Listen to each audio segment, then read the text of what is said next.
My family knew me as Lowell. Many of you may have referred to me as JL. Later in life, I was known as Jim and sometimes even Pat. Some of you may only know me as someone a gymnasium was named after. Whatever I may have been called, I'm most commonly known for being an educator, a principal, and superintendent of Cardington schools. But we'll get to all that. A lifelong resident of Cardington, I was born in 1907, the second of 4 children to Frank Patterson and Lucy Hickson.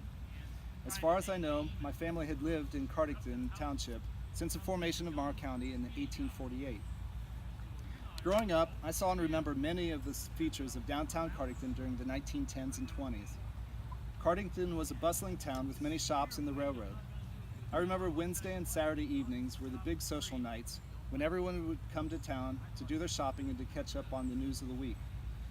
Downtown, everyone enjoyed watching the free motion pictures that were shown outdoors on the side of a building. The Dreamland Theater was right in the center of town, and they would simply turn the projector around, aim it out the window, and project onto the building across the street. The town also had a band that would play from the balcony on the hotel. As I said, Cardington was a bustling town with much commerce and activity. One of the first jobs I had as a young boy was a paper route. I delivered the Columbus Citizen paper to the residents of the east side of Cardington. This was during World War I in 1917 or 18. I remember one afternoon when a troop train hauling soldiers came through town and stopped on the side tracks for a bit. Many of the townspeople had come down to see the troops. It was sort of a novelty. I had just picked up my papers at the train depot and was walking along the tracks down there. When the soldiers saw me, they wanted newspapers. They had tossed me a nickel or a dime and I'd hand them a newspaper. Unfortunately, I didn't have any papers for my customers that day. But the only complaint I had was from an elderly woman who had been reading a serial story in the paper, and she had missed that day's episode and didn't appreciate it. It was sometimes an adventure to pick up my papers for my route. They were delivered by the express train coming up out of Columbus. And as the papers would be bundled flat with burlap cloth and a rope tied around them. And as the train went through, they would just kick the bundle out the door. They could land anywhere from a quarter of a mile south of the depot, or sometimes, if they kicked them out too late, north of the depot. I would walk the tracks to find where they had landed each day. I recall one day they kicked them out just enough that they came off, hit the ladder that went up to the signal tower, put a big bend in the ladder, bounced back under the train, and were cut to shreds. I also spent a lot of time farming in my youth. I would work with my grandfathers, uncles, and some of the other local farmers. You need to remember that this was back before, in the days before tractors and other farming equipment were widely available. This was still in the time when horses were used extensively for farming and for transportation. I drove teams of horses for farmers as we loaded hay or oats or other grains, and I had become pretty good at handling and breaking horses for farming. However, the profession I thought I would eventually enter was carpentry. You see, the Pattersons had always been carpenters and builders. My great-grandfather, grandfather, and uncles were all builders, and my father had also gone into the business. He did construction and remodeled houses and built many of the barns in this area. I had planned to work for him during the summers while I was in high school and then join him in the business after graduation. Then in 1924, he made a decision that would change my future and the future of my children, my grandchildren, and many, many others. That summer, my father quit the construction business and went into work running the Peck Lumber Yard here in Cardington. With that decision, I had to begin thinking of a new occupation. By the time I entered my senior year in high school, I had decided I wanted to go into teaching classes, but had not really decided I wanted to go to college until my father's change in occupation. So in 1925, I was the first male in the Patterson family to graduate from high school and enter into college. I chose to attend Mount Union College in Alliance, Ohio, even though I had never been on campus until the day I began my freshman year. I majored in mathematics and eventually graduated in 1929. Upon graduation, I immediately got a job at Macomb High School in northwestern Ohio. My life as an educator and eventually as a school administrator had begun.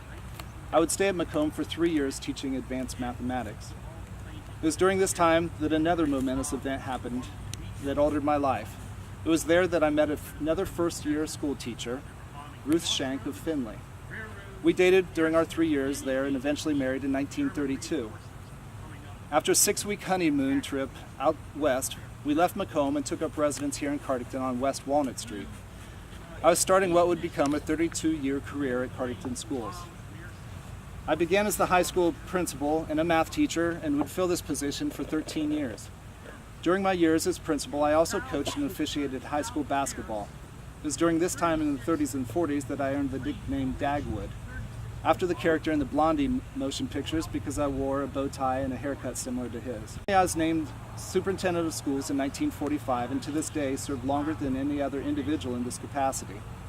It's interesting to note that the job of superintendent was much different in those days. My job duties were varied and included things like classroom teacher, class scheduler, bus driver, girls and boys basketball coach, baseball coach, counselor, human resources, purchaser, chaperone, school nurse, carpenter, ticket taker, treasurer, field crew, custodian, theater director, tour guide, gardener, and kitchen help. On snowy winter mornings, I would drive up to 50 miles of country roads to determine which were passable for the buses. During World War II, the school had a victory garden, where we grew produce to be used in the cafeteria. We had even had a large vacuum canner that we would put up vegetables to be later fed to the students.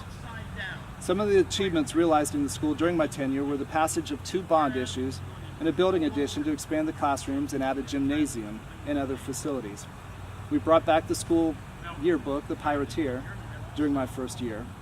We began senior class trips, first to Cincinnati, then to Detroit, Richmond, Virginia, and Washington, D.C. And the Cardington and Fulton schools were consolidated in about 1961. My second year, in 1947, we brought back Cardington football after a 37-year absence. The first team that had a record of 1-6. However, in 1948, Cardington High School became the Mid-Buckeye Conference champions in only their second season, and thus began the local tradition of what is now Friday night Cardington Pirates football. Other service and community activities that I was involved in during my career at Cardington included being a lifelong member of the Cardington Methodist Church and an original charter member of the Cardington Rotary, a Boy Scout leader, and along with my wife Ruth, a participating organizer of a community group that put on theatrical productions in Cardington. And in 1947, when a group of residents organized a committee to form a county hospital, I served as the chairman and then secretary of the Morrow County Hospital Planning Committee. It's my years at Cardington Schools in 1964 when Ruth and I both retired. The school honored me by naming the school gymnasium the Patterson Gym. Ruth and I built our retirement home in New Hampshire while keeping our house here in Cardington on State Route 42 just north of town. I went on to teach mathematics in New Hampshire for 9 more years before finally retiring my textbooks, my chalk, and my slide rule. We still traveled to and from Cardington, spending summers in Ohio and winters in New Hampshire. The house we built there was designed to accommodate the many family and friends who had come to visit. Eventually, Ruth, my companion, best friend, and wife of nearly 51 years, passed away in 1983. During our marriage, we were partners, fellow teachers, travelers, civic members, parents to 5 children, grandparents to 7, and forebears of 6 great-grandchildren. I passed from this life on February 3rd, 2001 at the age of 93. During my life, the principal values that I most tried to adhere to were honesty, trust, love of family and friends, and community service. In addition to my contributions to Cardington schools and to the community, I hope and trust these will be the things I am most remembered for. Thank you for coming out today and for the privilege of your time and interest. Enjoy your day. Thanks.